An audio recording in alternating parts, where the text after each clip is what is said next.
سعودی عرب، قطر اور ترکیہ کی درخواست پر آپریشن غضب للحق کو عارضی طور پر روک دیا گیا۔ وزارت اطلاعات اطاولہ تارڑ کے مطابق عید الفطر کے پیش نظر 23 اور 24 مارچ کی درمیانی شب تک کاروائیاں روک رہی ہیں۔ کسی بھی دہشت گردی کی صورت میں آپریشن فوری طور پر دوبارہ شروع ہو جائے گا۔ آپریشن غضب للحق میں 707 طالبان ہلاک اور 938 سے زائد زخمی ہو چکے ہیں۔ 255 افغان چوکیوں کو تباہ اور 44 چوکیوں پر قبضہ کیا گیا۔ 237 ٹینک، بختربند گاڑیاں اور توپ خانے کو تباہ کیا گیا۔ 81 دہشت گردوں اور ان کے معاون انفراسٹرکچر کے مقامات کو فضائی کارروائیوں سے نشانہ بنایا گیا۔ افغانستان پر جنگ ہم نے مسلط نہیں کی، بلکہ یہ جنگ ہم پر مسلط کی گئی۔ ہم نے افغان عوام کو نہیں، دہشت گردوں کو حملے کا نشانہ بنایا۔ کابل میں گولہ بارود پھٹنے سے جو دھماکے ہوئے وہ پورے شہر نے دیکھے۔ سویلینز کی ہلاکتوں کا پروپیگنڈا جھوٹ ہے۔ D G I S P R lieutenant general Ahmed Sharif Chaudhry کہتے ہیں کابل میں ہدف افغان طالبان کے گولہ بارود اور ہتھیاروں کے علاوہ ڈرون طیاروں کا ڈپو تھا۔ یہ کارروائی افغان طالبان کے ان 53 حملوں کے جواب میں کی گئی جو انہوں نے پاکستان میں ہماری چیک پوسٹوں پر کیے۔ طالبان منشیات کے عادی افراد کو خودکش حملوں کے لیے بھی استعمال کرتی ہیں۔ پاکستان دہشت گردی کے خلاف جنگ لڑ رہا ہے۔ دہشت گردی کے پیچھے بھارت کا ہاتھ ہے۔ افغانستان کو ڈرون بھارت فراہم کر رہا ہے۔ افغان طالبان کی جانب سے ڈرون حملوں کی بھی کوشش کی گئی جسے فورسز نے کامیابی سے ناکام بنا دیا۔ پاکستان اپنی سرزمین اور عوام کے دفاع کے لیے ہر حد تک جائے گا۔ علی لاریجانی کی شہادت، ایران کا دشمن پر پلٹ کر وار، حملوں میں تیزی، اسرائیل پر کلسٹر اور خیبر 1 بمز کی بارش، پہلی بار حاج قاسم مسائل کا بھی استعمال، سیہونی ریاست پر آگ برسنے لگی، ایران کا اسرائیل بن گوریان ایئرپورٹ پر میزائل حملہ، 3 پرائیویٹ طیارے متاثر، اسرائیلی حکام کی جانی و مالی نقصان کی تصدیق، تل ابیب اور یروشلم میں متعدد مقامات پر آگ بھڑک اٹھی، 2 اسرائیلی ہلاک، 14 زخمی، کئی گاڑیاں تباہ جبکہ عمارتوں کو بھی نقصان پہنچا۔ رپورٹر نے ریلوے اسٹیشن کی تباہی کے مناظر دکھا کر اور تل ابیب میں ریلوے اسٹیشن کو بھی نشانہ بنایا گیا۔ اسرائیلی وزیر اعظم نیتن نے اسرائیلی میزائلز کو چیلنج قرار دیا۔ میزائلز حملے روکنا اسرائیل کے لیے مشکل ہو رہا ہے۔ ایرانی حملوں کے بعد طیاروں کو نقصان پہنچنے کا اسرائیلی اعتراف، حکام نے تسلیم کیا کہ 3 نجی طیاروں کو نقصان پہنچا، ایک طیارے میں بھی آگ لگ گئی۔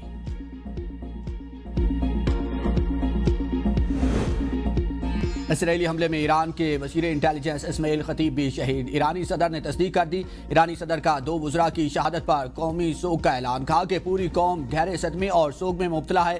شہداء کا مشن پہلے سے زیادہ مضبوطی کے ساتھ جاری رکھا جائے گا۔ مسعود پزشکیان کا علی لاریجانی کی شہادت کا سخت انتقام لینے کا اعلان، مسعود پزشکیان نے علی لاریجانی کو ایک ممتاز اور قابل قدر شخصیت قرار دیتے ہوئے کہا کہ انہوں نے اسلامی جمہوریہ ایران کی زندگی بھر مختلف اہم عہدوں پر خدمات انجام دی ہیں اور ملکی ترقی اور قومی اصلاح پالیسی سازی میں نمایاں کردار ادا کیا۔ مسعود پزشکیان نے ایکس پر جاری بیان میں کہا کہ اسماعیل خطیب کی شہادت کا واقعہ اسرائیل کا ایک بزدلانہ اقدام ہے۔ وزیر خارجہ عباس عراقچی نے کہا کہ علی لاریجانی کی شہادت سے نظام متاثر نہیں ہوگا۔ ہمارے سپریم لیڈر کی شہادت کے باوجود بھی نظام کو فرق نہیں پڑا۔ پاسداران انقلاب کا کہنا ہے کہ عظیم شہداء کا خون رائے گاہ نہیں جائے گا۔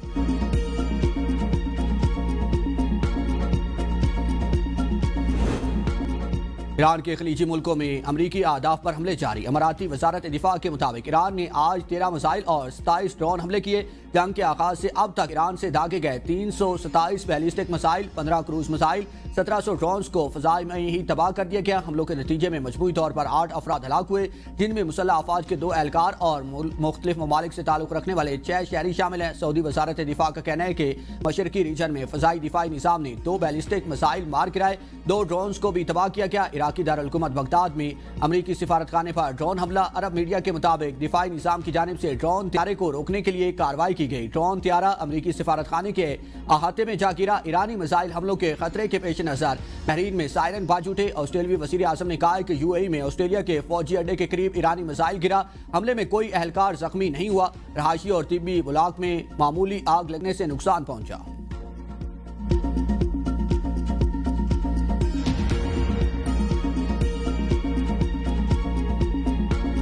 شہید علی لاریجانی رہنما اور غلام رضا سلیمانی اور دیگر کی اللہ اکبر کی صداؤں میں نماز جنازہ ادا، جنازے میں حکومتی عہدیداروں، فوجی قیادت سمیت ہزاروں افراد کی شرکت، اعلیٰ سیکیورٹی اور بسیج فورس کے رہنماؤں کی تدفین کی تیاریاں۔ علی لاریجانی گزشتہ روز تہران میں اسرائیلی فضائی حملے میں اپنے بیٹے سمیت شہید ہو گئے تھے۔ بسیج فورس کے کمانڈر غلام رضا سلیمانی تہران پر اسرائیلی لڑاکا طیاروں کے فضائی حملے میں نشانہ بنے۔ ایرانی بحریہ کے درجنوں اہلکاروں کی نماز جنازہ بھی ادا کر دی گئی جو جنگی جہاز پر تعینات تھے۔ یہ جہاز 4 مارچ کو سری لنکا کے ساحل کے قریب مبینہ طور پر امریکی بحریہ کے ٹارپیڈو حملوں کا نشانہ بنے علی لاریجانی کے ایکس اکاؤنٹ سے بیان میں لکھا گیا کہ خدا کا ایک بندہ خدا سے جا ملا۔ علی لاریجانی کو مشرقی تہران میں اس وقت نشانہ بنایا گیا جب وہ اپنی بیٹی سے ملنے گئے ہوئے تھے۔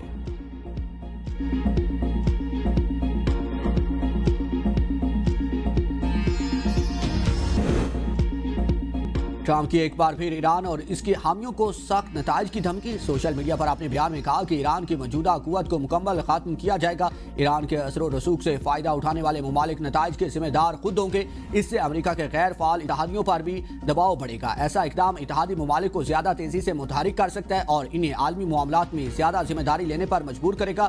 ٹرمپ نے کہا کہ ہم ابنائے ہرمز پر شدید بمباری کر کے اس کی ہیبت کی تبدیلی کر دیں گے۔ علی لاریجانی کی شہادت کے بعد بیان میں ٹرمپ نے کہا کہ ہم اپنے شیڈول سے بہت آگے جا رہے ہیں۔ ہم ایران پر حملہ نہ کرتے تو وہ اب تک ایٹمی ہتھیار بنا چکا ہوتا۔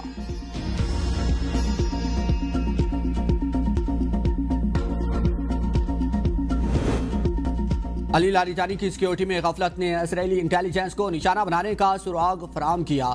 عبرانی چینل کے مطابق اسرائیلی فوج نے لاریجانی کا سراغ لگانے کے لیے بڑے پیمانے پر وسائل استعمال کیے۔ رپورٹ کے مطابق علی لاریجانی سے ایک سنگین غلطی ہوئی جسے اسرائیلی حکام نے سیکیورٹی تکبر قرار دیا اور یہی ان کے مقام تک پہنچنے کا اہم ذریعہ بنی۔ علی لاریجانی عوامی سطح پر ریلیوں میں شریک ہوئے اور میڈیا انٹرویوز دیتے رہے جس سے انٹیلیجنس اداروں کو انہیں ڈیجیٹل اور بصری طور پر ٹریک کرنے میں آسانی ہوئی۔ فیصلہ کن معلومات گزشتہ پیر کو سامنے آئی جب انہیں ایک خفیہ اپارٹمنٹ میں داخل ہوتے دیکھا گیا۔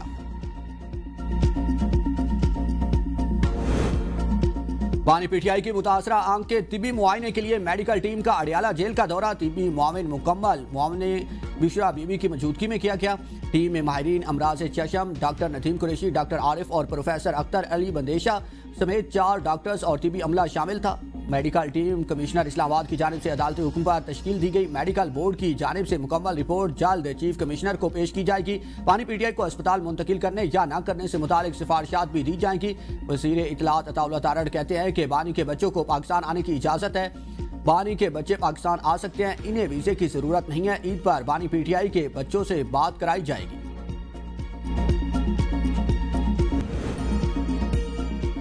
سعودی عرب میں چاند نظر نہیں آیا۔ عید الفطر جمعے کو ہوگی۔